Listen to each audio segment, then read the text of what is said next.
nous allons continuer à faire des exercices pour la volonté. La volonté doit choisir pendant toute la vie. La volonté libre, c'est de faire des choix. Alors, on va voir comment faire bien les choix. Comment bien choisir. C'est sur l'élection. Mais avant, on peut dire un petit mot sur les 3 degrés d'humilité. Donc, il y a 165 degrés d'humilité qui appartiennent en même temps à l'intelligence qu'à la volonté. Parce qu'il y a un orgueil de l'intelligence, la vanité et aussi de la volonté. L'opiniâtreté, c'est un orgueil de la volonté. Les 3 degrés d'humilité. Le premier degré d'humilité, 165, page 359. Le premier degré est nécessaire pour le salut éternel.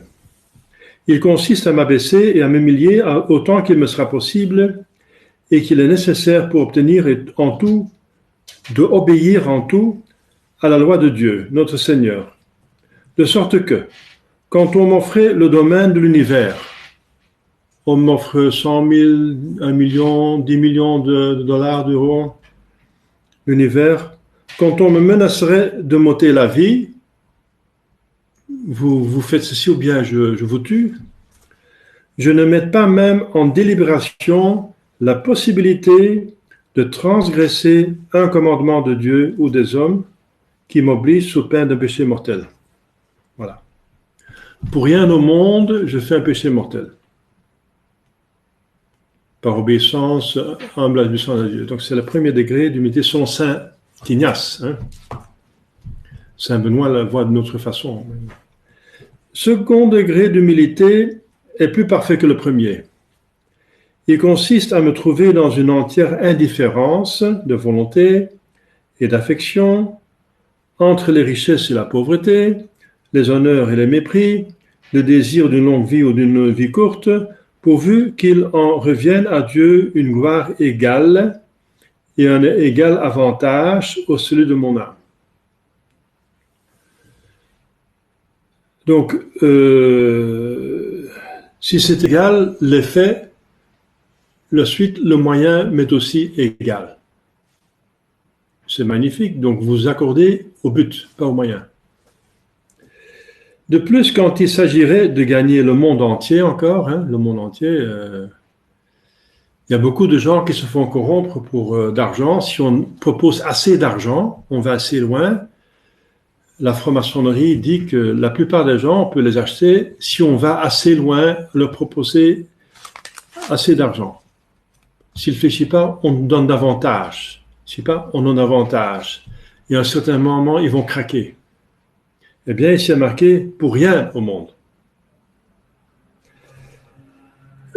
Quand il s'agirait de gagner le monde entier ou de sauver ma propre vie, c'est encore plus important que l'argent, je ne balancerai pas à rejeter toute pensée de commettre à cette fin un seul péché véniel. Pour rien au monde, même pour des 10 millions de dollars, mais c'est quand même intéressant, l'abbé Jacquemin pourrait faire une chapelle, là, donc un petit mensonge, pour voilà, un petit mensonge joyeux, c'est pas mal, enfin c'est pas grave. Eh bien, les pères d'église disent si avec un petit mensonge, on pourrait vider l'enfer entier, on ne pourrait pas le faire. Donc pour rien au monde, faire un péché véniel. Un péché, c'est un péché. Ça va contre la volonté de Dieu, même le péché véniel. Et ça mérite le purgatoire. C'est pas bien. On ne peut pas obtenir un bien avec un mauvais moyen. C'est l'erreur du machiavélisme. C'est la théorie de Machiavelli. C'est condamné par l'Église, le machiavélisme. Justifier le but, justifier le moyen. Non. Le moyen doit être éthique. Le 3e degré d'humilité est très parfait. C'est encore plus loin. Il renferme les 2 premiers, bien sûr, et veut de plus. Supposez que la louange et la gloire de Sa Majesté divine soient égales, que pour imiter plus parfaitement Jésus-Christ, juste pour l'imiter, notre Seigneur, et me rendre le plus semblable à lui, et c'est l'amour qui inspire ça. L'amour veut l'unité, la ressemblance, etc. On veut s'unir les volontés, quoi. J'embrasse la pauvreté avec Jésus-Christ pauvre plutôt que les richesses, les opprobres avec Jésus-Christ rassasié d'opprobres plutôt que les honneurs, le désir d'être regardé comme un homme inutile et insensé par amour pour Jésus-Christ, qui le premier a été regardé comme tel, plutôt que de passer pour un homme sage, prudent aux yeux du monde. Donc il faut bien comprendre de ce qu'il s'agit. Donc il s'agit de supposer que la louange, la gloire de Sa Majesté divine soit égale dans les deux cas, dans le oui ou le non, dans ceci ou cela, dans gauche à droite. Eh bien, alors, je vais quand même pencher à l'un des deux, si l'un, plus que le d'autre, me fait plus ressembler à Jésus-Christ. C'est beau, hein?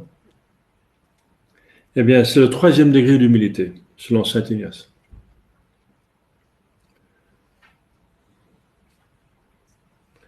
Donc, c'est bien de faire cette méditation. Si vous avez du temps, c'est justement pour vous donner maintenant la théorie. Vous pouvez faire la méditation. Donc, vous pouvez cet exercice pour vous-même. Hein? 168 dit comment il faut le faire avec des colloques. Demandant à notre Seigneur qu'il veut l'appeler pour celui qui désire obtenir ce 3e degré d'humilité, de l'appeler à cette vertu dans un degré plus élevé, plus précieux que les deux premiers, afin de l'imiter, de le servir plus parfaitement, pourvu que le service, la louange de Sa Divine Majesté, il trouve également de degrés ou davantage. Maintenant, on passe à l'élection même. Alors, il y a quelques feuilles que je vais vous donner.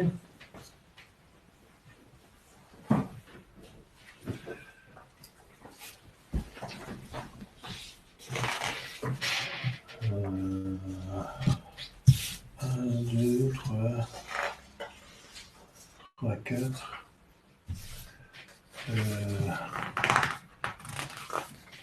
Un, deux,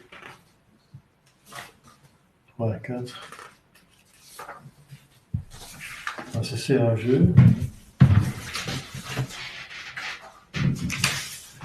Deuxième jeu, le tableau. Acceptation, refus. Acceptation, refus. Acceptation, refus. Acceptation, refus. Voilà, on va en parler. C'est pour vous aider à faire un bon choix.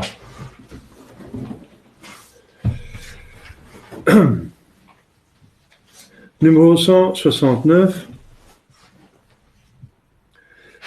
La première condition requise pour faire une bonne élection est de notre part que l'œil de notre intention soit simple.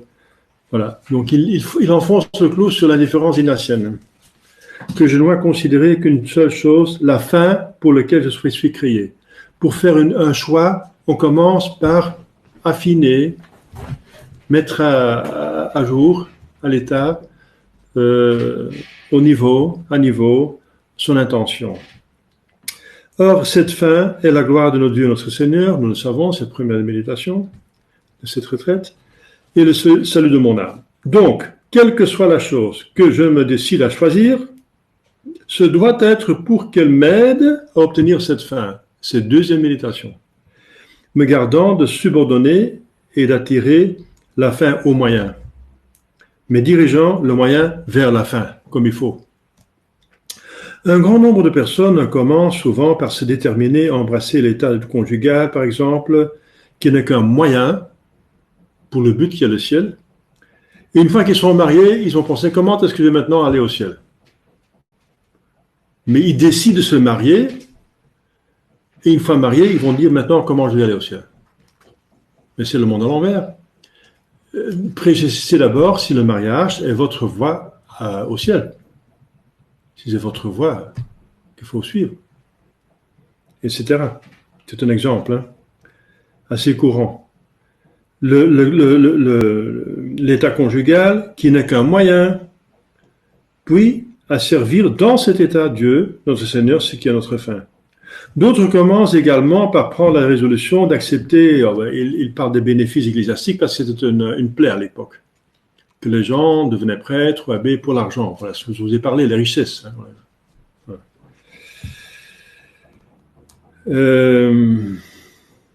Aucune de ces personnes ne va droit à Dieu. Mais tous veulent que Dieu vienne droit à leurs affections déréglées. Donc c'est la deuxième classe de personnes qu'on vient de méditer. Et par conséquent, qu'elles font de la fin le moyen et du moyen la fin. C'est renverser les rôles. Elles mettent en dernier lieu ce qu'elles devraient avoir premièrement en vue. Le but de cette vie, le ciel. Car nous devons, en premier lieu, nous proposer de servir Dieu, ce qui est notre fin, et en second lieu, tout le reste, d'accepter ceci ou cela, l'état de mariage, ou le choix d'une voiture, une nouvelle voiture, ou n'importe quoi. Nouvelle maison, je sais pas, tous les choix qu'on peut faire qui sont assez importants, n'est-ce pas? Aucun motif ne doit donc me déterminer à choisir ou à jeter tout ce qui est proprement moyen, si ce n'est uniquement le service et la louange de Dieu notre Seigneur et le salut éternel de mon âme. Donc c'est l'application concrète du principe et fondement. Voilà. Alors, on va enfoncer le clou. 170. 4 règles et une remarque. Première, il est nécessaire que toutes les choses dont nous voulons faire élection soient indifférentes ou bonnes. Voilà. Il n'y a pas question de penser à faire quelque chose qui est en soi un péché. C'est hors question de faire un choix là-dessus. Il s'agit des choses indifférentes ou bonnes. Par exemple, je sais pas quoi, se marier c'est bien, c'est un bien, c'est convenable, c'est fait dans les règles, c'est un sacrement même. Hein? Ou acheter une voiture, elle peut être utile. C'est indifférent, la voiture. Voilà. Donc, mais pas, je ne vais pas décider, c'est pourquoi, d'acheter une Kalachnikov pour faire un hold-up, c'est hors de question. Hein. Comment trouver un Kalachnikov? Je vais trouver... Voilà. Donc, et admise dans l'Église catholique, notre mère, Sainte-Mère. Elles ne peuvent donc jamais être mauvaises ni contraires à ce que l'Église reçoit. Alors, il y a des choses qui rendent l'élection invariable, comme le mariage jusqu'à la mort, le sacerdoce jusqu'à l'éternité. Une fois qu'on l'a choisi, c'est invariable. Il y a des choses qui sont variables, par exemple, j'achète une maison, je peux la vendre après, etc., etc. Il y a des choix qui sont variables et des choix qui sont invariables. Alors, il en est d'autres, voilà. Alors, lorsqu'on fait une élection qui est de cette nature invariable, comme le sacerdoce ou le mariage jusqu'à la mort, par exemple, voilà, il n'y a plus à y revenir. Je connais une femme qui dit, oui, je suis mariée, mais j'aurais dû être religieuse, hein, ce serait mieux. Je dis, mais arrête, tu es mariée, voilà, c'est valide, n'y pensez plus, allez-y, voilà, vous avez les grâces, en fait, faites le mieux. Essayez de le faire le mieux possible, voilà. Ne réfléchissez plus à retourner, à aller dans le couvent, c'est pas possible. Alors, vous cassez la tête, on devient fou si on est devant un mur qu'on veut changer. Si on veut changer quelque chose d'inchangeable, on devient fou, hein. C'est une cause de folie. Oui. Faut pas le faire. Arrêtez. Et le sacerdoce aussi, c'est une fois c'est choisi, c'est pour toujours, voilà, c'est fini, voilà, on perd pas de discussion, voilà. Dire oui, cette fille, cette femme, ça plaît quand même, ça allait bien ensemble, mais arrêtez, c'est fini. Si donc on n'a pas fait cette élection avec maturité, si on s'est trompé par exemple, on a fait un mauvais choix, alors zut alors, mais je suis marié ou je suis prêtre. Voilà. Eh bien, si c'est fait validement, vous êtes prêtre, vous êtes marié, voilà, c'est définitif. Alors considérez alors que vous avez quand même la grâce d'État pour en faire le mieux. Mais ne réfléchissez pas à changer, puisque ce n'est pas question. Voilà. Si c'est invariable. Même si vous vous êtes trompé. Sauf s'il y a des choses invalides, bien sûr. C'est autre chose. S'il y a des raisons pour penser que c'est invalide. Donc il faut s'en repentir, d'avoir fait un mauvais choix, d'être trop léger. Voilà. Mais il ne faut pas faire l'élection sur la chose.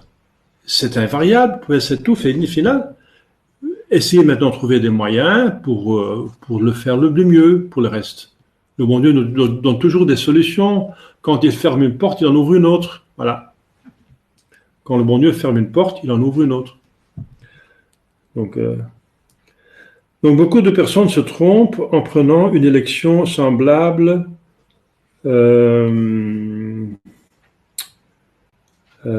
Attendez, c'est quoi encore?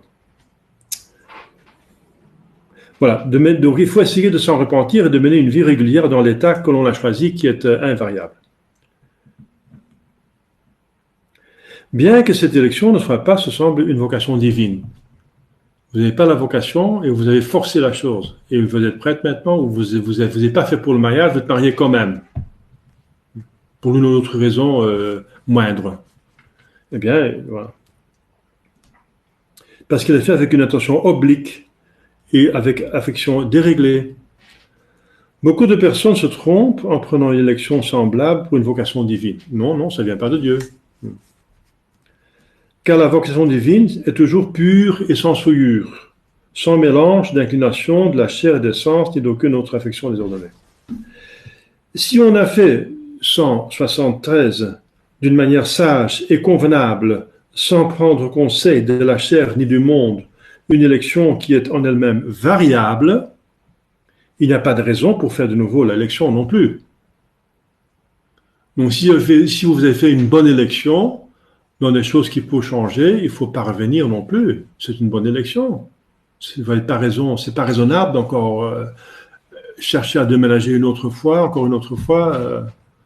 C'est encore un dérèglement. Restez là jusqu'à ce que vous ayez une raison convenable, proportionnée pour changer. Voilà. C'est du bon sens, hein? C'est clair. Alors, 175, 6h10, 10h15 6h05. 6h05. Ah, c'est maintenant alors. Bon, alors on va devoir s'arrêter, c'est dommage. Bon, on va continuer l'autre fois.